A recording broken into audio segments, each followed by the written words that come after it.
Welcome, everyone. Thank you so much for coming to the Johnson County Task Force on Aging's Legislative Forum.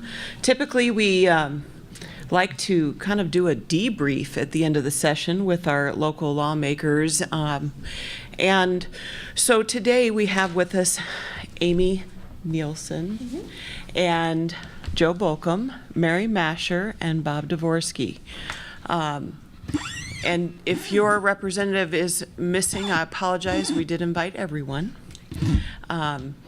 But right now, we are very, very thankful that the lawmakers that chose to be here today are here, and we would love to hear from them.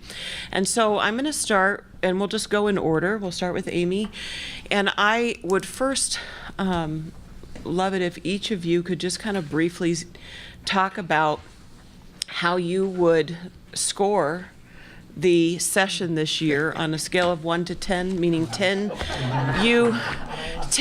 is successful and you got every initiative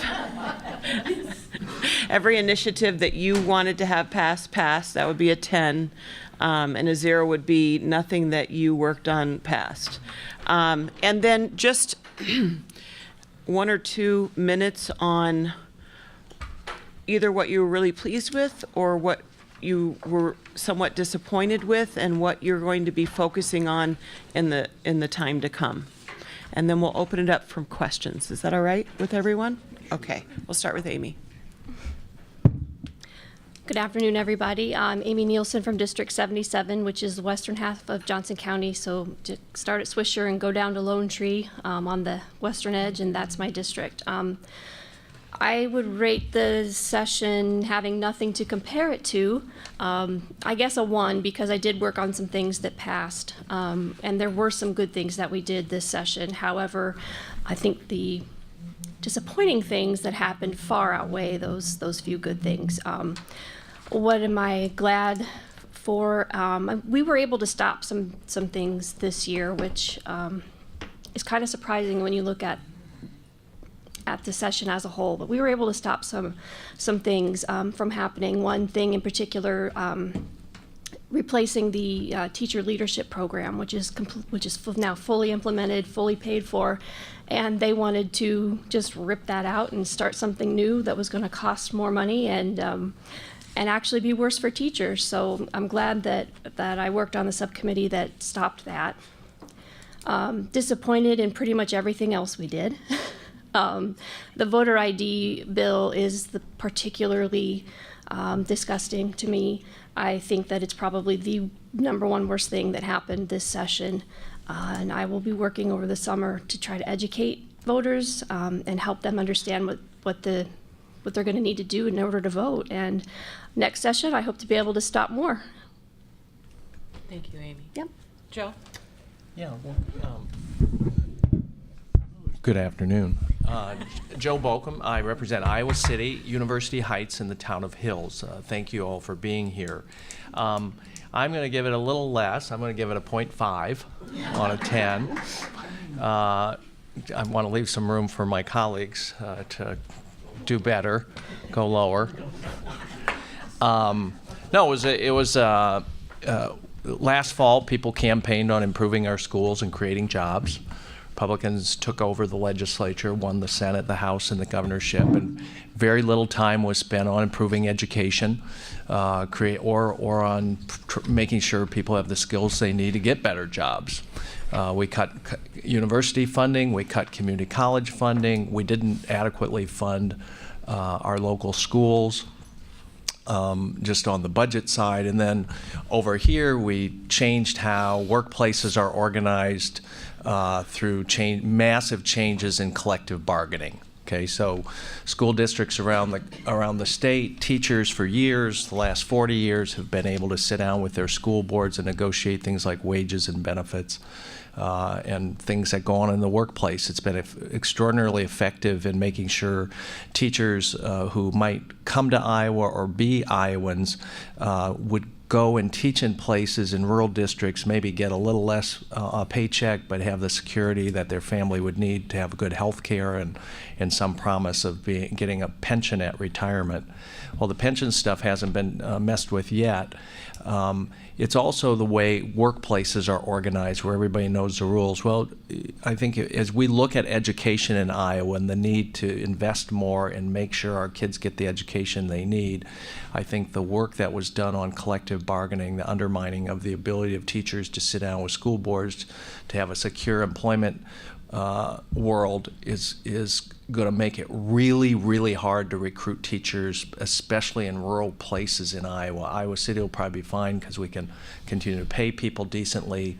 But that change, and not only did it affect teachers, it affected police officers, firefighters, anybody that works for a city or a county, the state. It is wages and benefits, but it's also been extraordinarily effective in organizing the work that needs to get done to provide us public services, that underappreciated. So that was a big change. There's 20 other bad things like that. Again, people campaigned on improving people's incomes, improving people's opportunity. Very little of that happened. And on the side of education, we actually, I think, took some step backwards on this collective bargaining, and then just our inability to put the resources to these institutions. You know, there was a proposal over the weekend that they want to raise tuition by more than $1,000 here at the University of Iowa. That is a disaster. If you're a kid that comes from a family that's never been able to go to college, and believe it or not, there are a ton of kids that still come from families that don't have a college graduate yet. And so anyway, I could go on. I'll stop. Look forward to your questions about what's on your mind. Thanks. And before we switch to Mary, I just want to welcome Senator Kevin Kinney joining us on the end. Yay. Welcome, Kevin. And Kevin, the question that I've asked that I'd like to start everyone with is kind of rate the session 1 to 10. 1 meaning that, I mean, that's a low rating. 10 meaning everything you worked on and everything you signed on to got passed. And then just your general, a statement about any of your successes or anything you were particularly disappointed about this session. Thank you. Go ahead, Mary. Thank you. And thank you all for being here today. We appreciate it a great deal and are looking forward to your questions. So I'm going to keep my comments fairly brief, and hopefully we'll get on to your questions right away. I would give it a 0.2. And so 2/10. And the reason I will do that is because one of the things we addressed was the mental health funding at the county level. And if some of you, and Mike's here, he can probably speak to it better than anybody, but we were actually going to be kicked out of our region if we didn't do something to change the formula in terms of what we were devoting to mental health. And so this will allow Johnson County to raise their levy enough so that they are not going to be eliminated from our region. And that's really important. The state was preventing Johnson County from doing that. And other regions were having to pick up that extra dollar, and they were saying, we can't afford to do that. We want everybody to pay their fair share, and this will allow that to happen.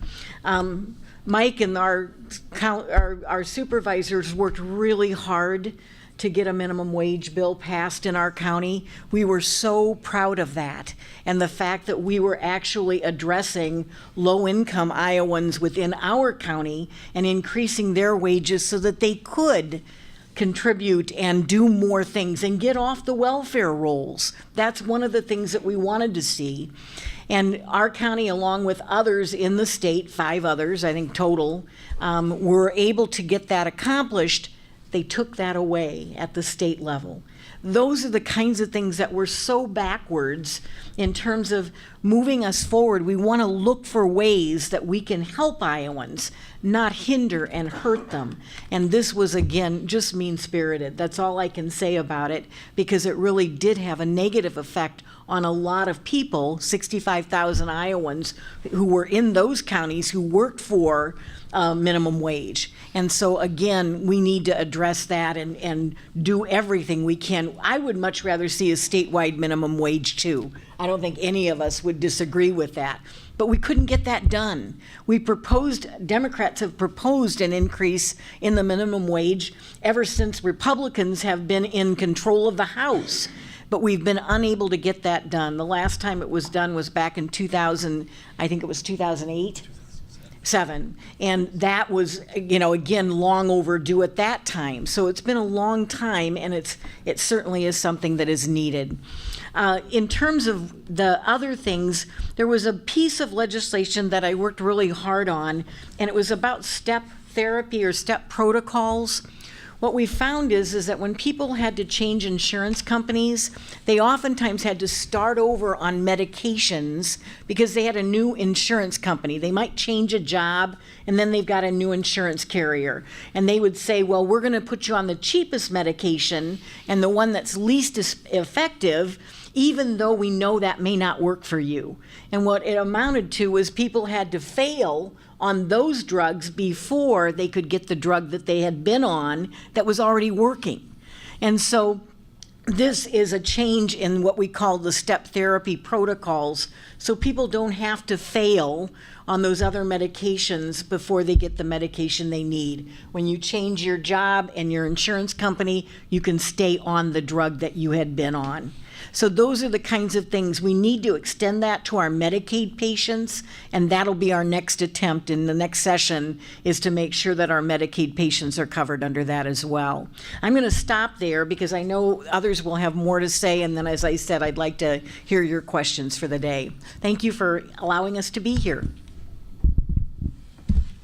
Thank you. I'm State Senator Bob Dvorsky from Coralville, Senate District 37, which includes three precincts on the far western side of Iowa City, all of Coralville, Solon and the area around Solon, all of Cedar County, and the city of Wilton, which is in Muscatine County. So I have urban, suburban, and rural in my district, so it's an interesting district. First of all, I wanted to note that the Representative Bobby Kaufman is back farming about 14 hours a day, so he wasn't able to be here. Ooh, and Vicki Lansing is back doing her job. She's working. And she's working hard also and can't be here today. And Representative Jacoby, I'm not sure what his situation is, but he's probably working at his other job too. Yeah. So anyway. Thank you. That's that. I would give it a 0, and I only give it a 0 because of some of the sort of smaller things we got done, the regional mental health thing, the STEP program. There were 4 or 5 pieces of legislation that the Senate Democrats tried to get through the previous years and was always stopped by the House Republicans. Well, this year, then the Senate Republicans put their name on it and passed it. So the idea was to get it passed, though, so that was good. So there's 3 or 4 things there, one being an anti-stalking bill for domestic violence, that kind of thing, and there's other bills, too. So we're glad that happened. This is the worst session I've ever had in my 30-plus years in the Iowa legislature. I mean, it was like endless people going after the most vulnerable people in our society, bill after bill after bill. And they talk about economic development. They're going to drive down the pay for public employees. It's going to hurt rural Iowa most of all. They went in and workers' comp and cut those benefits. If somebody's injured, they cut benefits on that. One of the most outrageous ones they did was something about protecting asbestos manufacturers.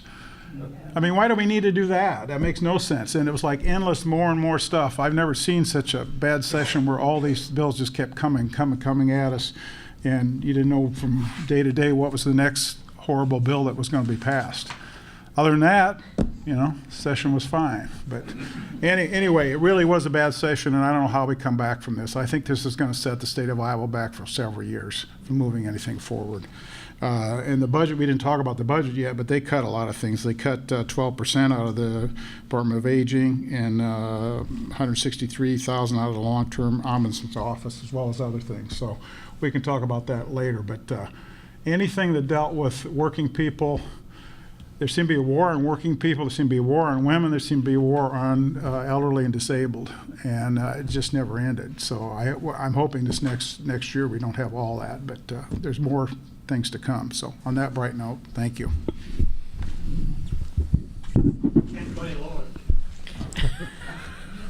We can have a tie. Mary did point 2, don't forget. Yeah, -1.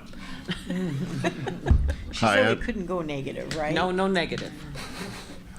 Hi, I'm Kevin Kinney. I represent District 39. I'm in the Senate. this was my third year, so it's been a little bit, I don't have the longevity that some of these guys do in knowing the highs and the lows maybe. I did find this probably, I'm going to rate it at probably a 3 or a 4, just because I was able to get some of the stuff that I've been working on through. The stalking bill, which we've been trying to do electronic monitoring. If someone puts a GPS unit on someone's vehicle or their persons or whatever, to be able to follow and follow them. So we did get that passed. The no contact orders for sexual assault victims. We were able to get a sexual assault, so you can get a sexual assault no contact order if you are a sexual assault victim.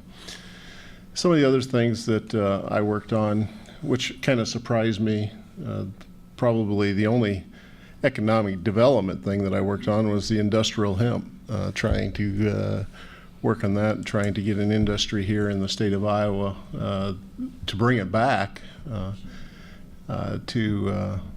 and get some of these companies to come into Iowa and allow people to grow hemp. It got through the Senate. It is, I was told, going to go next year in the House, and we'll see where it goes. I didn't think it would go very far, but that did surprise me. Like these guys have said, it's one of these things where every day you'd come to work and what bad thing are we going to be doing to Iowa? It seemed like that's all we did was hurt working Iowans this year, and it was very disheartening. So I look forward to listening to you guys. I'm sorry I'm late. My tractor couldn't drive fast enough from where I was at. Did you drive here? Did you drive it here? No, but I was about 7 miles from home, and I had to take it home to get a vehicle. Thank you very much, all of you. So I was looking at the Gazette article that has what bills were approved this session and what bills were not passed this session. It's a much bigger page, the other one, on the not passed. And the first thing that stood out to me, my first reaction was, wow, everything that passed seemed to be very political platform motivated and very little substantive help to the issues facing Iowans, which of course each of you have touched on when you were speaking. What would be your strategy to change the focus from potentially politically charged bills to ones, and keeping the focus on those that help Iowans and the needs that they have? I mean, as a lawmaker, what is your strategy to switch it if you are not the party in control? How do you change the language? How do you change the focus? Do you want us to go down or? We can, Or or just if anyone's all? ready first Okay. with an answer, go. I'm not sure, and you all know this is my first year, and so I'll leave the strategy up to the experts down here. I can tell you that what I saw when we would present information to the other side of the aisle, they didn't want to hear it. They didn't. It's not even that they didn't believe it; they didn't want to listen to it. So I'm really not sure what to do, because there's a member of the House, Representative Todd Taylor of Cedar Rapids. He carries around the Republican agenda in his pocket. And every time we get another bill introduced, he pulls it out and opens it up and he goes, "Oh, yep, it's right there." And so they know what they're doing. It's very prescribed, and they're going to do it no matter what we say. So I hope that the others can give you a better idea and have a little more energy and optimism, but man, I didn't see anything that indicated they were willing to work. So we had an election last year, Everybody remembers that. And we had previously a divided state government. We had a Democratic Senate and a Republican House and a Republican governor. And when you have divided government, there's a lot of incentives to like come to the middle and work together. When the Republicans took control of the General Assembly and the governorship starting in January, they had a list of things that they showed up with and said, here's our agenda. And as I said earlier, it wasn't anything they campaigned on.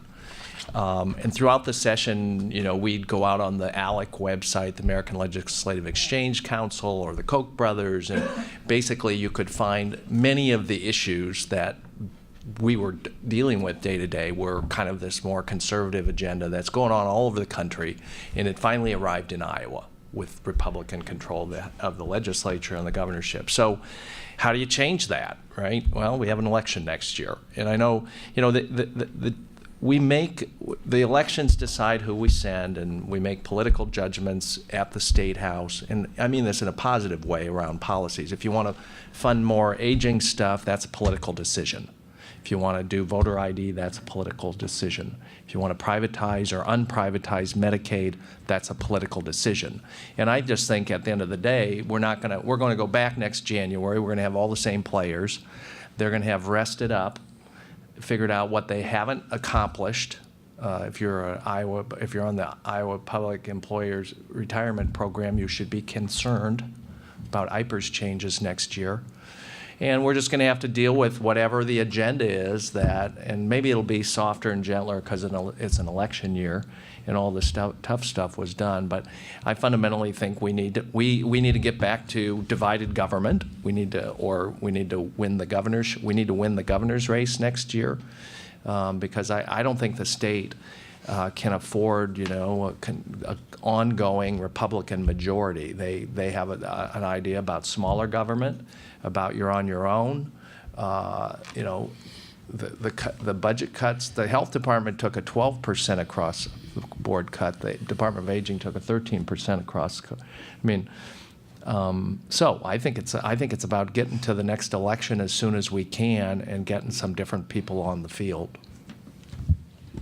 I would agree to that. I mean, one of the things, and people probably don't understand the caucus system in Des Moines. I mean, you caucus as a Democrat or a Republican. We do have one independent now who caucuses with himself, actually. But there have been independents over the years, I guess. But so you caucus with your Democrats or you caucus with your Republicans, and then the caucus sort of makes a decision on major bills and that sort of thing. So that's how things operate. And the decision that what bills are brought up, that's totally the majority's decision. You have a majority leader in the Iowa Senate. That person decides what bills are going to be brought up. You have a majority leader in the Iowa House. That person and the speaker decide what bills are going to be brought up there. So the people in the minority have no control on what bills are brought up. What we can do is do amendments, but usually there's Democratic amendments aren't usually voted in. I mean, what you probably want to do, and Kevin was very effective at this, is some of the things he wanted passed with his bills, he talked to Republicans and they passed it under their name. You won't see Kevin Kinney's name on all this really good legislation because they put Republican names on it. Even though he did all the work and everything else, it's, the Republicans are running a place, so it really has to be their name. And that. Now, I would hope when we were in control, we didn't do that. We did some of it. I hope we didn't do to the extent that they've been doing. That's the whole thing that bothered me this last session is and I guess being there so long, I'm kind of an institutionalist now that I believe in the Senate and Senate rules. We violated essentially every Senate rule we had there. I mean, they didn't do all sorts of things that normally they would do. The idea of the rules were really to make the place where people could work together and everything. And this group has done, but as long as they have 51 votes in the Senate, it doesn't matter. So they voted everything down and moved forward. So the answer truly is in the election of 18. Governor will be up. The entire House of Representatives, 25 members in the Iowa Senate, and that's what we have to do. Between now and then, all we can do is offer amendments, and one thing we can't control in the minority is time. We did that. We had a 36-hour debate on Chapter 20. We had debates on others. The House went forever on a lot of things, which we appreciate, and offered all kinds of amendments. But I'm also amazed at sort of the press coverage that they missed a lot of those things. But one thing you were talking about the Gazette, one of the things you might note is they had a really good article about ALEC and about Koch brothers and what influence they have in Des Moines, and that was in the last couple of days. So they have tremendous influence on the Republican caucus. And you could probably look at the Koch brothers list or ALEC's list of bills. That's what's going to come at us next year, because they're talking about tax reform and a couple other things next year. So we'll see what happens. So, Sean, I think it's a great question, but I also think it's a question that oftentimes the public doesn't get a chance to understand that 70 to 75% of the bills we pass are unanimous. Yeah. Or like 98-2, or, you know, in the Senate it might be 49-0 or whatever. But the majority of our bills are supported by all of us. It's just that their agenda this year, the ones that were so controversial, were ones that were really divisive. And those are the ones you heard about.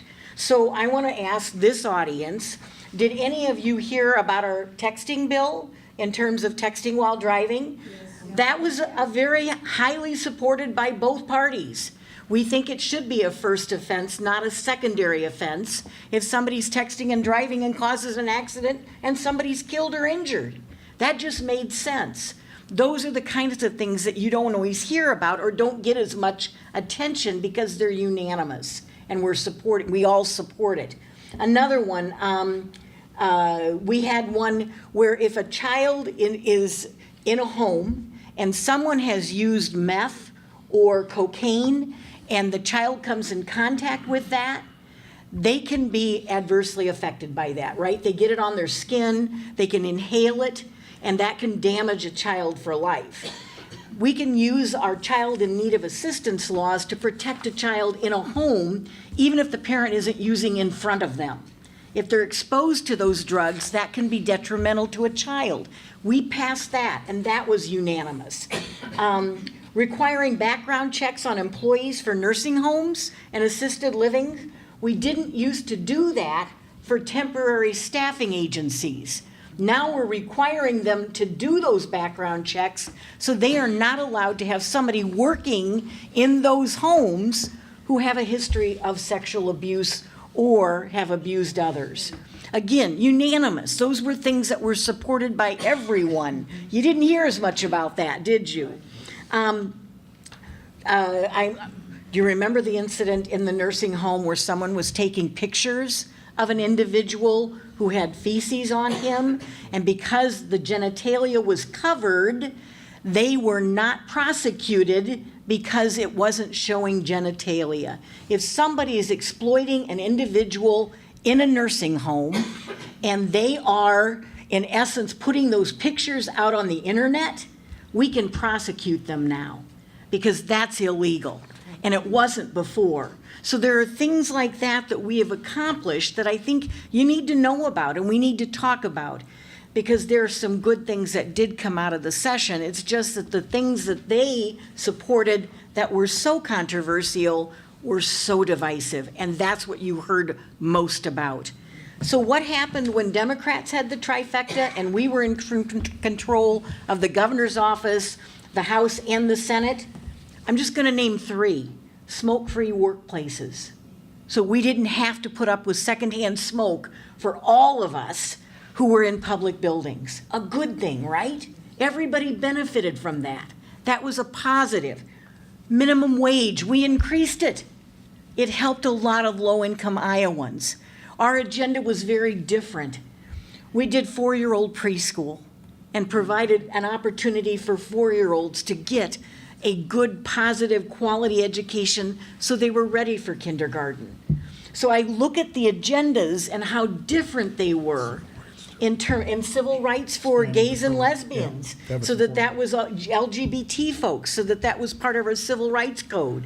I mean, Bob and Joe know that you could go on for a long time on all of the things that we did. Kevin and Amy weren't there then, but they were such positive things that we felt moved our state forward.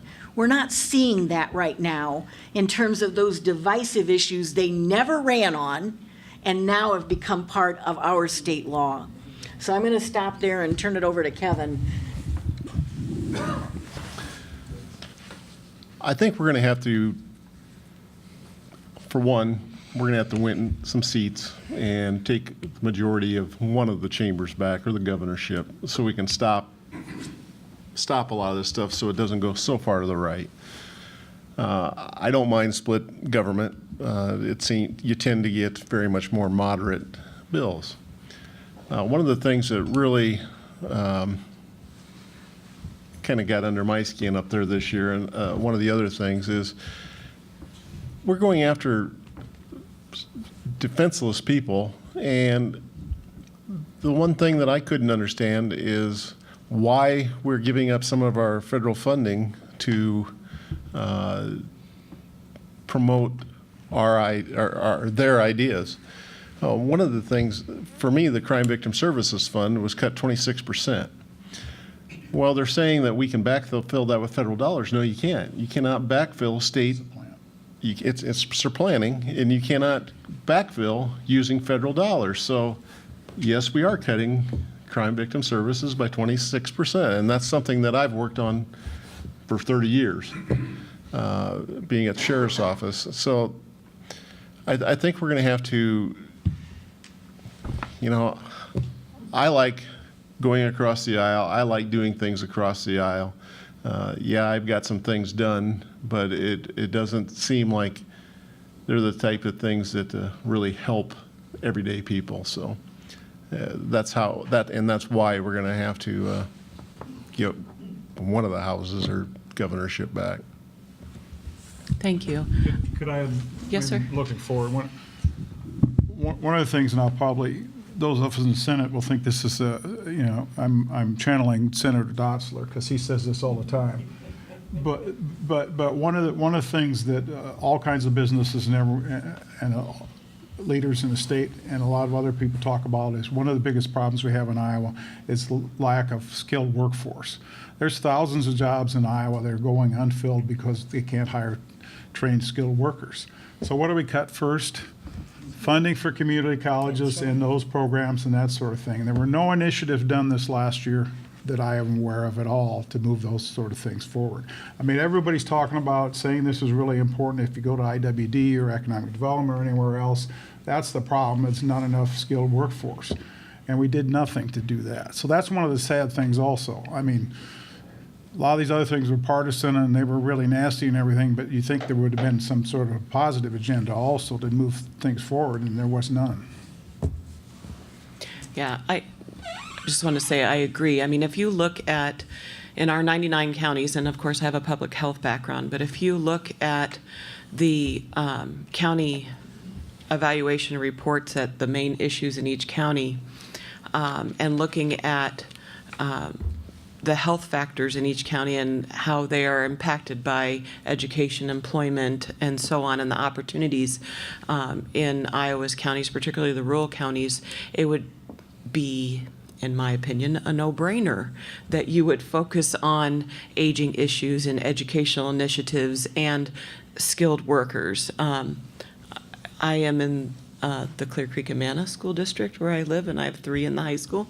And I'm very happy to say, at least in Johnson County in that high school, my son, who's a freshman, has been exposed to industrial tech and opportunities with plumbing opportunities and welding opportunities and so on. So he has options besides thinking I only need to be college bound, when his uncle is a journeyman plumber and makes better money than most college graduates. And so it's just that those things aren't always spoken about in the school district. So I completely agree, and I really hope that some of those initiatives can be talked about more and opportunities, because that's where our economy grows as well. And Iowa's always had a problem with brain drain and people leaving. We really need to keep Iowans here to care for Iowans as well. I want to open the floor up to our guests today as well to ask questions. And I'm going to give one quick question while you bring yourself up to the microphone, or you can raise your hand. I would really love it if you'd come to the microphone because we can get you on camera. But if you are unable to, just raise your hand and Eugenia will bring the microphone around and she'll turn it on before she gives it to you. But one very easy question, I think, well, maybe it's not, but any of you know statistically the percent of employers that ended up reducing their hourly wage compensation in Johnson County with the passage of the legislation? Mike might be a Mike. better one to answer Yeah. that. Mike, I don't know if we have any data on that, do we? Mike Carberry, Board of Sorry. Supervisors for Johnson Yeah, County. Great question, Sean. We're still evaluating that, collecting data. Most of the locally owned businesses that we've come across have maintained the $10.10 minimum wage.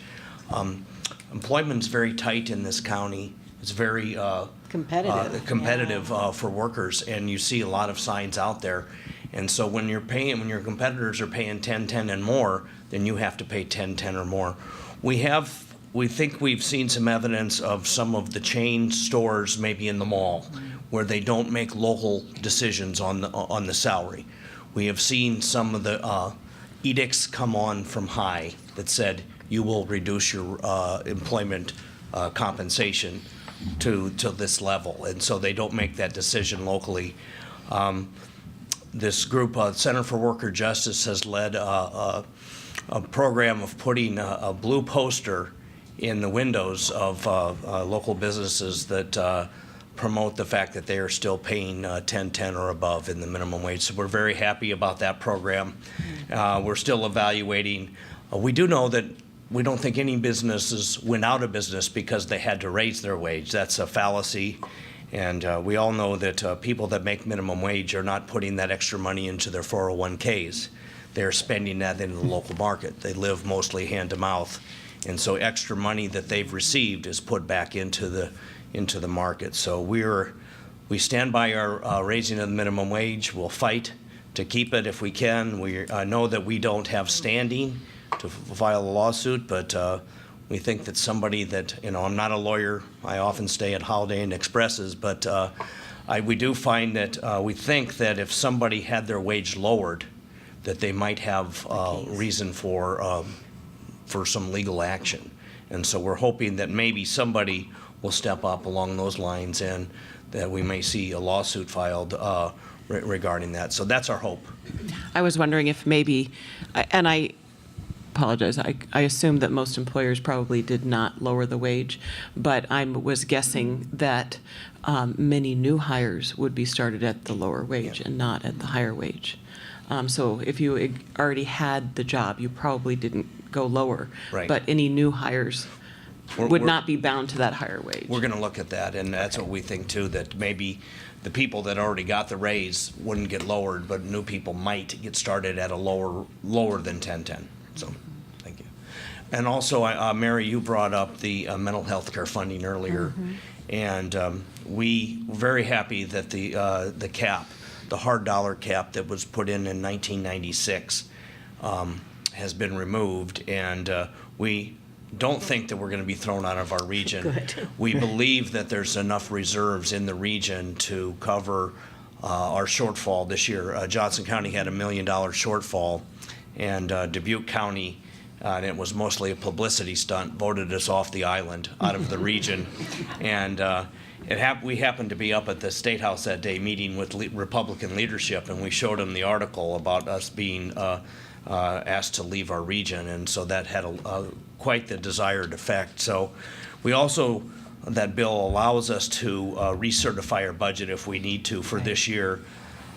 We don't think at this point that we're going to have to. Rod Sullivan, Supervisor Sullivan, is actually at a regional meeting today, I believe, and we'll have some news later in the week whether we need to or don't need to raise your taxes this year. So we're hoping that there's enough money, but because we were the lowest in the region at $22 per capita, and many of our other counties were paying up to $48, they were basically, these other counties were subsidizing Johnson County for our mental health care, and that's just not fair to those other counties, and we feel that we should pay our fair share. So I thank the legislature and all the work you guys have done on that, and actually I'd like to thank the GOP for having the foresight to do that, because I think it affected 77 out of the 99 counties. So, thank you. Awesome. Thank you, Mike. We have another question? Yes, so you asked for people to come up. Yes, sir. Yeah, okay. I'm Jeff Falk. I live in Iowa City, been here for about 2 years. I thought the question asking the panel about strategy was an excellent one, but the answers were really disappointing. So I thought to myself, well, why did I think the question was excellent, and why did I think the answers were disappointing? Well, as elected people, strategy probably means to you, how do I go about getting myself reelected? And that's as far as it goes. But what you folks presented was a goal. You know, we need to get a governor. We need a governor as opposed to what we have or what we'll have. Or we need to take control of a house. That's a goal.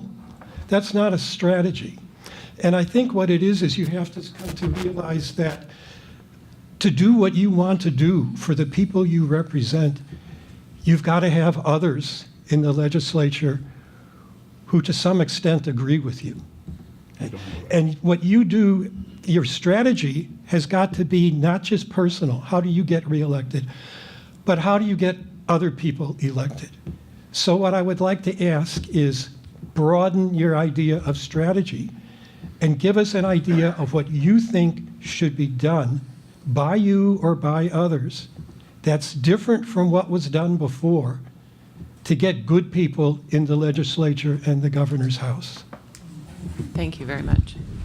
Who would like to address that first? That one. Well, great question. I don't think most of us. I haven't had an opponent run against me, I think, for a couple elections. So I'm up next year, deciding whether I'm going to run again. I could care less about that. Okay, just to be clear about that, you have kind of a stereotypical view of us that all we care about is getting reelected. We generally have a pretty easy time of it. I don't think Representative Masher's had an opponent for a while either. So Kevin's got a competitive race, Amy. So that's kind of a stereotypical view. Just drop that back to you. I had a fundraiser a couple weeks ago. One of the things I do is raise money to elect Democrats in other parts of the state. So I'm working on that. I'm also working on recruiting candidates around the state. We have several people we'd like to get a new person elected. So I spend a lot of time on recruiting people in other parts of the state. Again, I don't have to, I work hard here, but I don't have to go out and work every day to get reelected. Like 80% of the districts in the state are really competitive. And then there's some like ours that aren't very competitive, Democrats have. And then there's some Republican seats that we couldn't barely get a Democrat to run in. So you got the two ends of the good liberal Democratic seats, really conservative Republican seats, and then about 80% of the seats are really competitive. So, I mean, the strategy for me is takes money to run elections, so I should raise some, one. You got to have good candidates. Let's go out and recruit some, strategy 2. And then, then it's strategy 3 is go work on an election. Go door knock over in Muscatine, or go down to Washington County and door knock for Kevin Kinney. Those are the strategies. You're right, we did point out goals. We need to win more seats and take, in a macro way, win the governor's seat, or win the chamber back, the House or the Senate back. So it's all hard work, right? Going out and having fundraisers and asking people for $25, that's work. Going out and trying to get people to want to run for the legislature, not everybody wants to do that. Right. Especially now. So those are I appreciate your response to that. Yeah, we kind of talked in goals, but a number of us are working on the strategies. What are the steps to win more seats? Because at the end of the day, I mean, we do, as Senator Dvorsky pointed out, we're in these caucuses. The Republicans are controlling everything we do now. Whatever we don't get to say, we don't like that. You're going to vote on it tomorrow. Okay, we're going to vote on it. We're going to lose. So the macro, who's in charge really does decide what the topics are.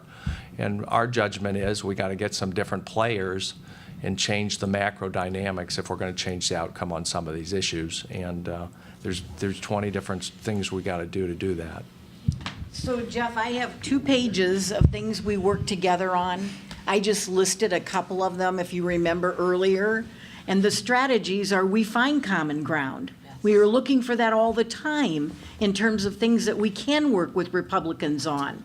And that's why I identified that most of the votes are, 70%, 5% of them are unanimous, or very few, that are opposition. So we are constantly looking for ways to work with Republicans to get things done. So I didn't mention election at all, but since you brought it up, we do all the things Joe said in terms of identifying candidates, recruiting candidates, raising money for those candidates. Most of the money that we raise here goes to electing other candidates.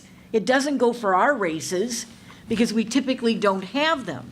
Now, that's not to say we couldn't, and if we do, we'll deal with that accordingly, because everybody has a right to run, as you well know. But we also are doing something different this year. We are actually having forums in Republican districts, so people can hear about a different agenda, and they know and can compare, this is what Democrats would do, this is what Republicans have done or are doing. And so right now, all we can do is try to stop things. That's it. And we did do that on a number of issues this year that I'm really proud of. And one of them is, if you remember, there was a bill that they had that would have had school savings accounts, where private schools would be able to get public money, and they would be able to put that in a savings account for their children to be either used for tuition at a private school or to go to college. They could put it in a bank and bank it for college. We don't do that for private, for public school kids. And we stopped that bill from getting out of committee and moving forward in the House. We're going to fight really hard to stop that again next year. Gutting IPERS. There were bills to gut our IPERS, our public employees retirement system. We stopped that and did not have a vote on that. So there's a number of bills I could list that we stopped in terms of working against them and actively shooting holes in them to show that they would not work. But we are constantly trying to find common ground, and we are constantly working to elect more Democrats so we can get our agenda out there and passed. On the Senate side, I'm one of the only rural senators on the Democratic side. There's a couple of us. The last election, we lost a number of our rural senators. We have to, and it's one of the things that I have said, I live in Johnson County, but I represent Washington and Keokuk County also. And one of the things that we have to do as Democrats is we also have to go out there and talk about jobs. I want to go out and try to find industry or do anything we can to bring jobs back into rural Iowa. One of the things, and I'm kind of switching on the water quality, nutrient reduction strategy, it could be a very good thing because it's going to produce jobs. We're going to have to market it different. There are industries in Iowa that are making products now that it's called a sock that goes into a tile line that's reducing the amount of nitrates that are leaving the streams. If we could get an industry started much like the solar industry in Washington County, solar I think is probably the largest county in which solar tax credits and stuff, and that was done because of the tax credits we had done, or they had done. I wasn't there yet. But we're going to have to come up with different ways in which we can look at and try to create jobs for rural Iowa. And that's just one of the things that I was looking at is yes, we want clean drinking water for everybody. We need clean drinking water. But let's make it profitable for our small communities also and our cities. I don't care where it's at in Iowa. We can make these things. Let's promote it that way also. Promote it for drinking water and jobs. Well, being the new person here, I want to, what happened this session is nothing like I expected. So after I won, everyone said, okay, now you need to get your mindset on letting go of the partisanship and being willing to go and work together, because that's how it is. Everyone forgets about the election campaigns, and they stop with the jabs, and we work together for the common good of Iowa. And so I walked in expecting that. And I think for a couple of months even, I was like, okay, well, when are we going to start working together? When are we going to start working together? And it just didn't happen. And the reason that we talk about the elections being our strategies, we need more votes. We can't do anything because they don't need us. They don't need a single one of us or a single one of our amendments or ideas or anything. They have a list, they're gonna get through it, and they don't need us. They don't involve us. So, yes, the big goal is to take back more seats, and hopefully we can do that and take back the governor's seat especially. I was just in Dubuque working with a young woman who's going to run, getting her ready, letting her know what she's getting into, helping her with her, campaign strategy. And there's others that I'm in contact with as well that I'm trying to help them. So I hope that gives you a better sense that, yes, we're working on that goal of getting more seats, and we're always working on that goal of getting more seats. I think maybe because it's such a given, maybe we don't think about it as much, and maybe that's why we didn't answer that immediately. But we are always working on getting more seats. It's the same as breathing to us. Yeah, I hope that makes you feel better about that. Yes, we are thinking about it. Jeff, you said you've only been here 2 years. I'm surprised you haven't heard Senator Bolcom or myself get up at a forum and beg people to go out and campaign for other Democrats in the area. We've done that for years and years and years. I mean, this last election, we had a good candidate run for re-election out of Muscatine, so we begged people to go help Chris Brace. We had others across the state. Senator Kinney and I went out and drove thousands of miles all across the state to help Democrats in seats up in northeastern Iowa and all over the state. So we've done this for years and years and years. We've raised money for years and years and years. We've done all these things. This aberration this year is way, way off the charts. This isn't regular Republicans doing things. This is a crazy, really right-wing agenda thing that's really thrown in here way beyond anything that we've ever seen. So I think we need to think in those terms. And if that's happened in the past, and it happened several years ago when we finally took back we were in the minority for 8 years, and then we took back the Iowa Senate. And one of the reasons we did then is because of some of the cuts to cities. And because there were so many cuts in cities, we had 4 or 5 former mayors run, and a lot of those people got elected. So this time, I think you'll see a lot of public employees running, probably because of all the things that have gone on this past session. So, as they said, we have really Democratic seats here. Joe's is the most Democratic seat in the state in the Iowa Senate. And I think Vicki Lansing's the #1, and I think you're #3. Mine's way down there, like 9 or 10. So anyway, so we usually are unopposed, or you have a libertarian or somebody run against you or something like that. So that allows us to have time to raise money for other candidates and campaign for others.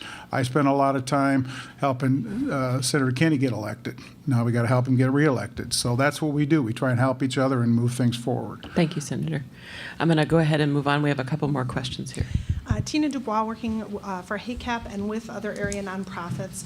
Obviously, tax reform is on the list of things for next year, and I'm wondering about the Endow Iowa tax credit. It's been a really great way to keep Iowa money invested in Iowa and really helps a lot of nonprofits to remain stable.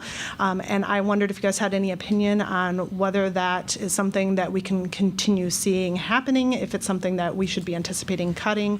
How do you see the future of the Endow Iowa tax credit? Thank you. Thank you. I would think that has a lot of support. I know I saw Michael from the Community Foundation on his last hurrah, he's retiring, talking about that, and I think there's a lot of support across the state for that. So hopefully you won't mess with that. Yeah, I don't, it's been hugely popular. It gives people a tax credit to invest in their community foundations, which have grown up all over the state. I don't know, we're at like 5 or 6 million, 7.5 million, 8. So, it was like at 3, and then it was like at 5, and then it was like, so we've tried to boost it because it's popular. I don't think it's gonna go backward. The question is there any opportunity to boost it? Because it's probably fully subscribed, I think it's all being utilized. So to move it up to 10 million or something, I think in this environment it's really hard just because the budgets and stuff. There's all sorts of, the universities took, I don't know, what, an $8 million decline or something. There's all sorts of things to spend money on. And this is a worthy one, but it competes with everything else we do. If we don't have any money for community colleges, it's hard to put another $1 million in the Endow Iowa tax credit. But I think it's not likely not going backward. Betty? One of the things as I glance across the table, I notice all the water bottles. One of the things that worries me more than anything else in this state is the fact that we don't ensure the quality of our water. I can remember several places in Europe how bad it was, but it can be just as bad here. One of the things that Des Moines had, of course, was a terrific problem with their water. What is the state going to do to ensure that we have good, clean, pure water? It's $1 million question, I think, or probably a lot more than $1 million. We saw a couple of different water quality bills this year. Was the House version there was were a really, couple. really good and the Senate version was not so great, or was it the other way around? I don't think either version was great. Yeah. The House was better than the The Senate. House was better than the Senate, so, yeah, but like Representative Masher said, the other neither one were was great. I don't So was the Senate. I don't know. You're not worried? I'm worried, yes. I don't I know. want to be what- sure you're all worried. For sure. We're worried, we just don't know what's gonna happen to fix it. I hate to keep coming back to this, but I think it's going to be that we need more help. We need I more don't think democratic people help. realize how essential it is. I've been in Africa. I know how difficult it is not to have clean water. It's a life-threatening problem. Yes. And it can go downhill in a hurry. So Betty, the question is, how do we pay for it? We already know what needs to be done in terms of to clean up the water, and they've got a lot of really great projects around the state that are doing that. But we don't have the money right now, and the source of the funding, taking it away from our public schools in terms of their Rebuild Iowa Infrastructures Fund, their fund for renovating schools and building new schools, is not the solution. And I think that's No, I been the know. problem. Where do you get the money? And I think people in town believe we should pay our fair share. There are people putting chemicals on lawns, that's contributing to the water quality problem. But we also believe that those in the rural areas should pay their way too, that everybody should have skin in the game. Joe's talked about this for a long time, that we all are responsible for it, but just putting it on the backs of the taxpayers in the cities is not a viable solution. We all have to own up to this is our problem, and we all need to be paying into a source for that. Now, some would say, let's just raise the penny.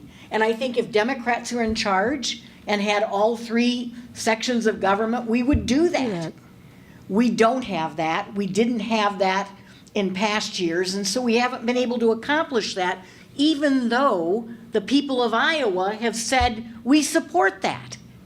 We support that. They overwhelmingly supported the constitutional amendment. Many of them thought when they supported that, they were also voting for the penny increase. Right. They were not.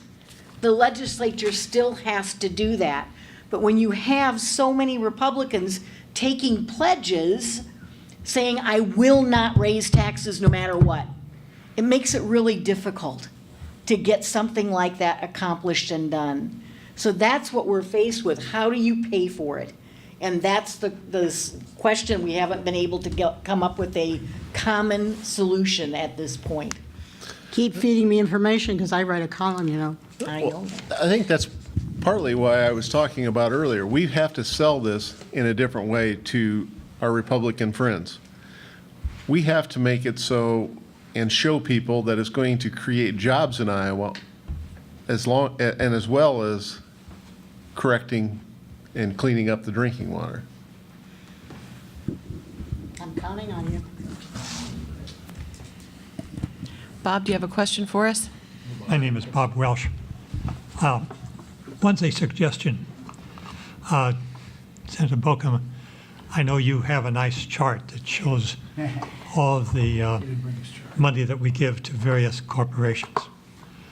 I would hope that what you would do is to take, okay, here's X number to Rockwell Collins, X number of dollars. What could those dollars do? And do the same thing, okay, for John Deere. Another list of things. And just, hit that part. Because I think, Mary, you're right. Where does the money come from? You're not going to raise a lot of taxes. So you have to use the money that you have in a different way, or different priorities. One bill, but by the way, Joe is my senator and Mary's my representative. I don't think I've told you this, but I hope that you'll push for that dignity of life, end of life. And I'll publicly say, I'd like to come and testify, because I'm getting to that stage in life where I realize that, 10 years from now, I'm not going to be here. I'd be over 100 then. So, push for that, will you?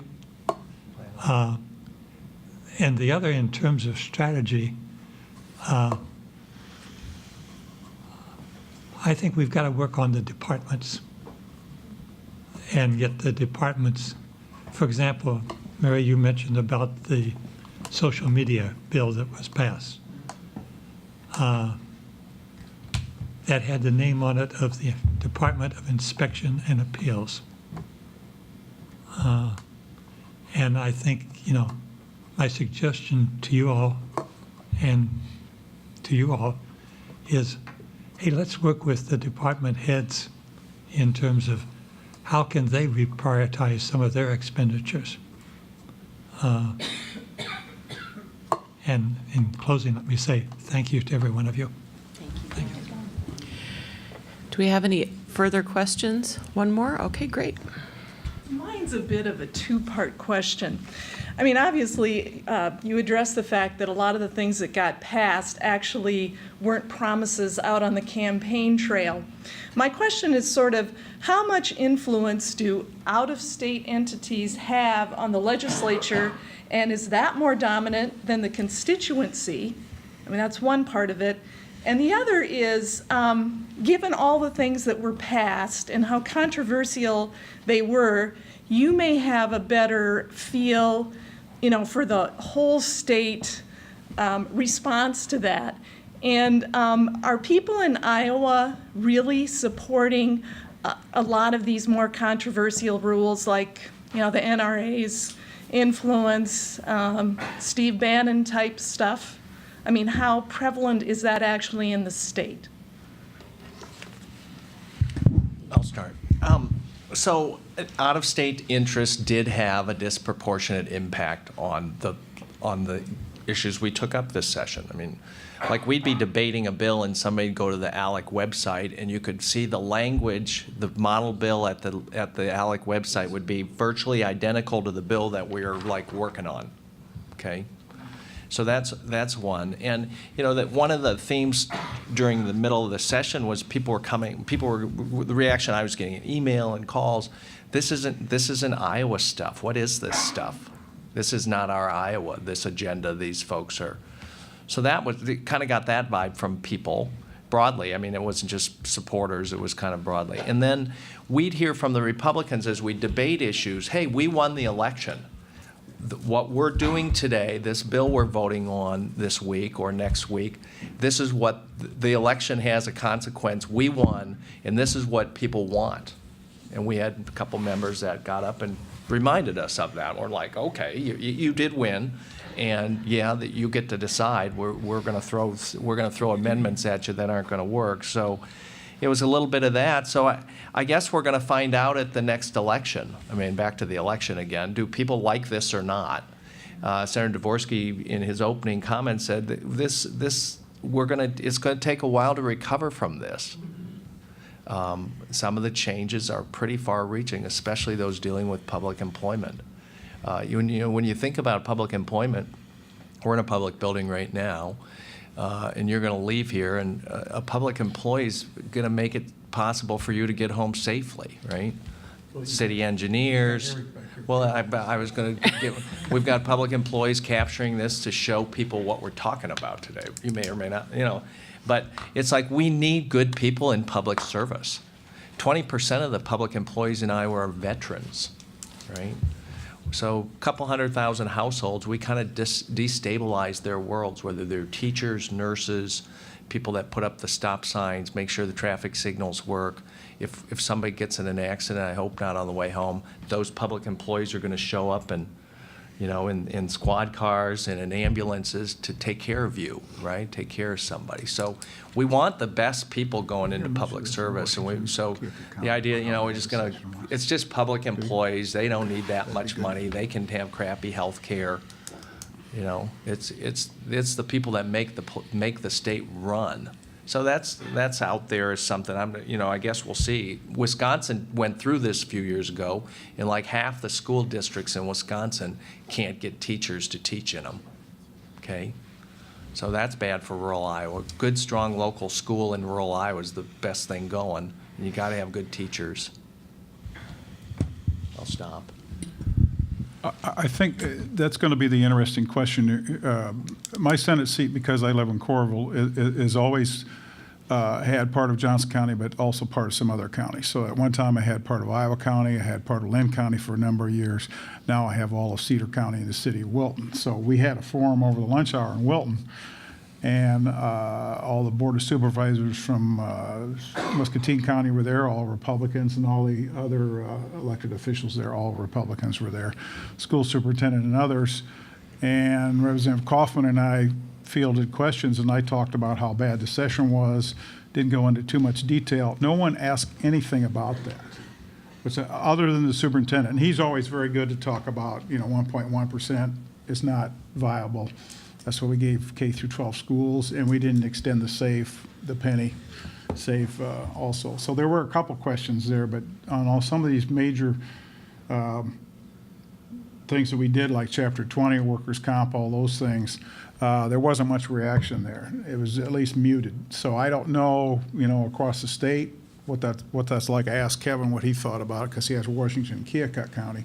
So we have this great cocoon in Johnson County, and I enjoy it a lot with people supporting us and people behind us on everything, but the rest of the state isn't really that way. And we got to figure out, what's out there in the rest of the state, and what do they think about this, and what can we do about that? Do you have any? It's mixed when you're having our forums in Washington and Keokuk County. You get 50% Democrats and 50% Republicans, so you're hearing both sides of the issues, and it's kind of interesting because there's 2 Democrats and 2 Republicans in our forums down there. Overall, I think people were taken back by Chapter 20. Even a lot of the people that had nothing to do with public workers, the work comp issues, those issues, you just didn't see the support there from the people that were in the audience from the Republican side.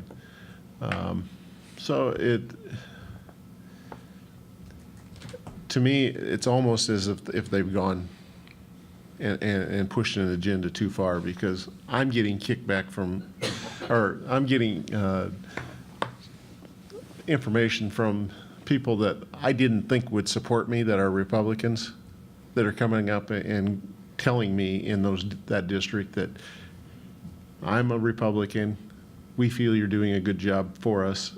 We don't understand why we've gone so far, why our party is pushing the agenda that they're pushing. So, which is good news for me, but it's going to be interesting to see in a year what's going to happen. Are we going to go into a year and people have short memory? Are we going to begin talking about tax breaks and cuts and so forth, and people just won't remember? You know, we have to keep and remind people what had happened this year. So it is Americans for Prosperity, ALEC, and the Koch brothers who are dictating this agenda. And we need to be very clear about that. Joe's right. You can go to the ALEC website and look at any of the bills that have been passed, and you'll see a template for that bill on their website. And so this is what they're pushing. It's a very definite agenda, and it is very detrimental, I think, to our state. And of course, to prove that, when they did the collective bargaining bill, there was a section in there that applied to marshals. If there are marshals, then they're going to be held to, you know, this section of the bill as well. We don't have marshals in Iowa. They don't exist.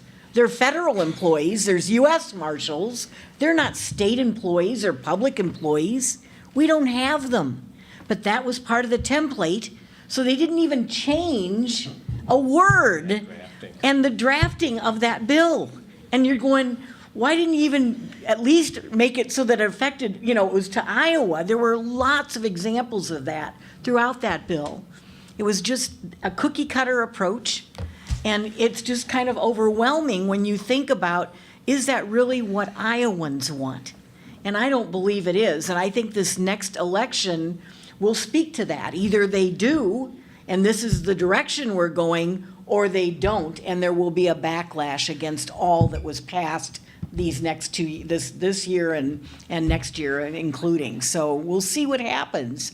But Iowans have control over this, and they've got to determine, especially in those rural areas that Kevin's talking about, where we lost seats in the Senate this year, is that really what the people wanted?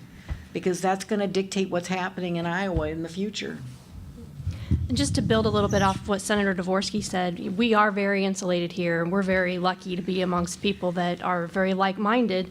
But when you get outside of Johnson County, even just a little bit, the views change drastically. And so what I would recommend is any of you who have friends or family outside of Johnson County, be in touch with them. Ask them, is this the Iowa that you want? Is this the Iowa that you want your children to grow up and grandchildren to grow up in? And if it's not, encourage them to contact their legislator, because yes, the out-of-state corporations do have more influence, but if you can deny your constituents, it's easier to get them out because it's the constituents that vote. So I would talk to everybody and anybody that you know outside of Johnson County and have them be calling and talking to their representatives. That was 1 minute. That's good. Of both parties, to tag on to what you said, regardless of their political affiliation, just finding out from everyone, is the state going in the direction you want it to? And if not, their voice needs to be heard. And on that note, we do have one other question. Wonderful. Thank you. Come on up. Hi, I'm Ann Wade, and you know I have told many of you every time I see you, I thank you again and again and again for what you do in that, and the battles you win, even proud of you, even those that you lose. Just a sort of a last question. With Governor Branstad going off to China, will there be any difference in how Reynolds operates from Branstad, or is she pure ALEC also?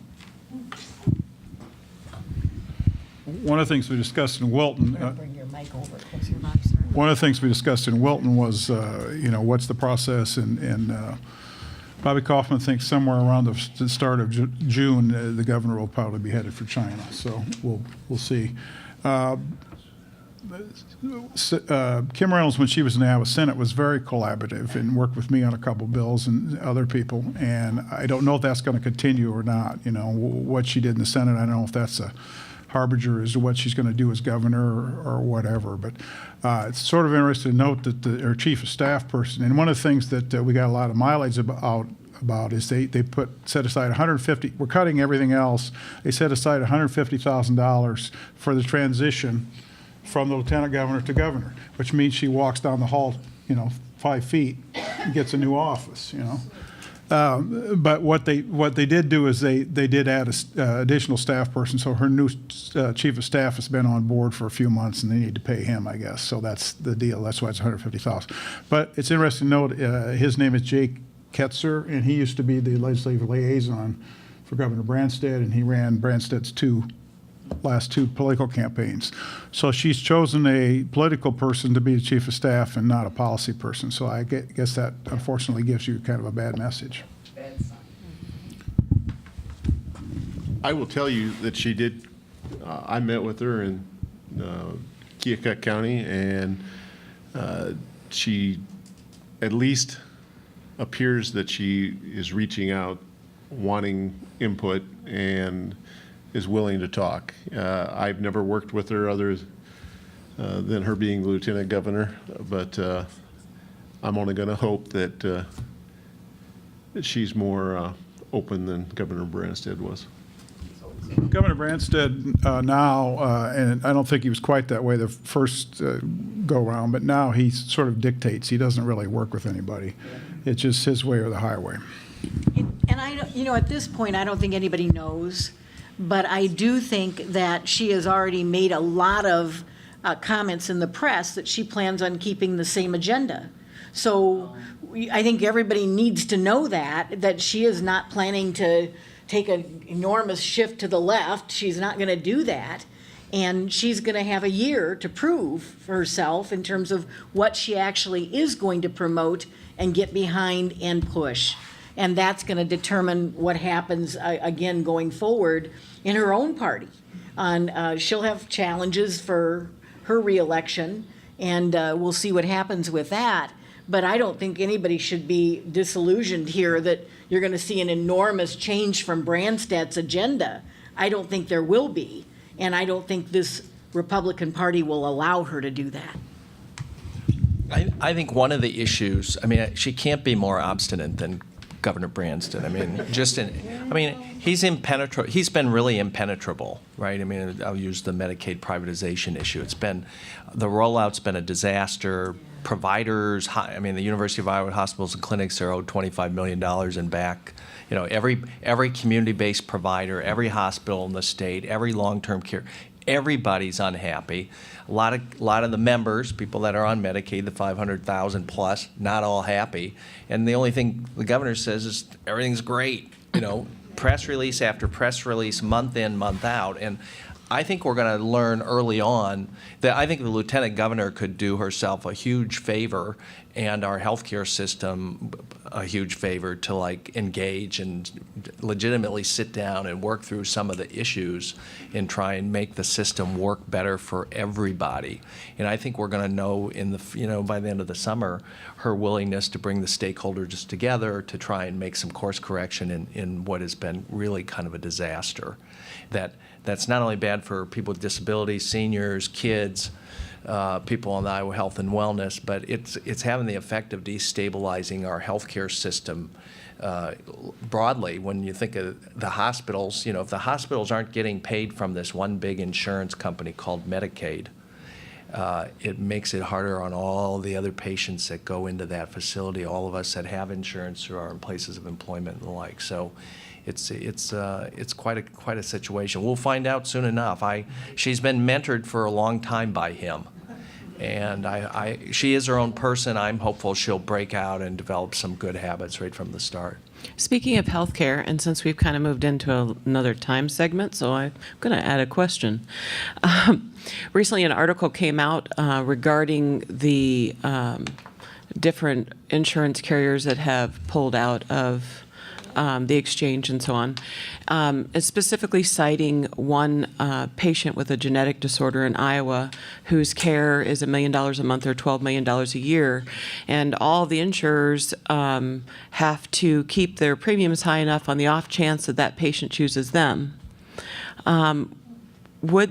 Would, in your opinion, the legislature entertain the idea of the state taking the cost of the care of that one patient in order to make health care premiums more affordable?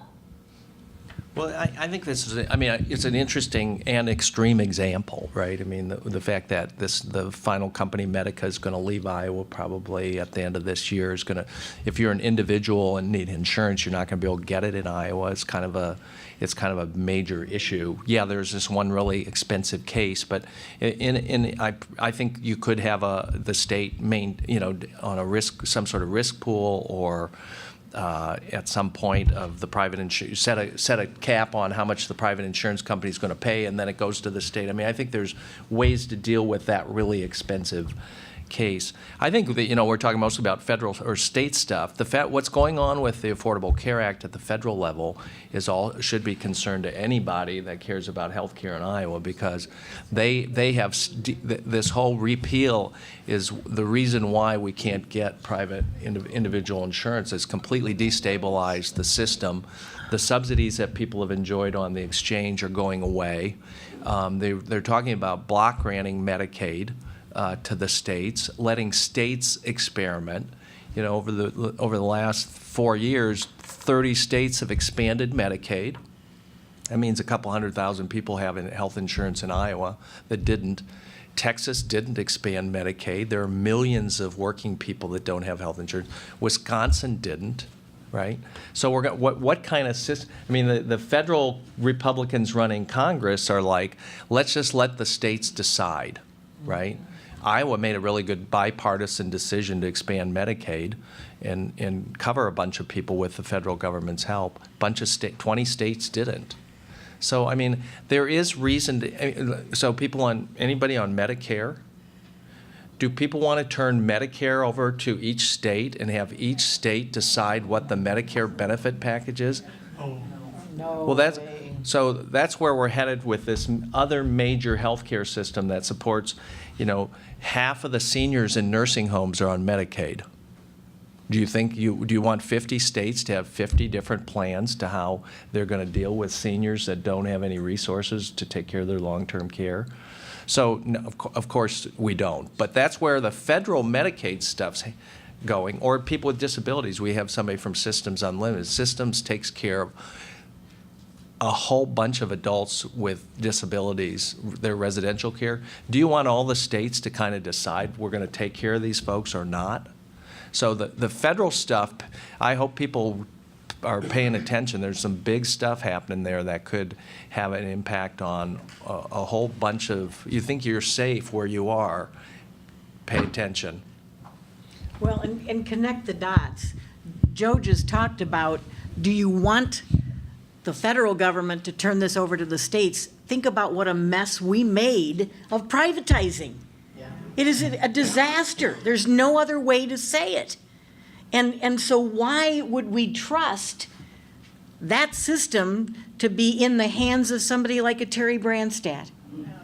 It makes no sense at all, and it doesn't provide any kind of security or stability for those who need the services.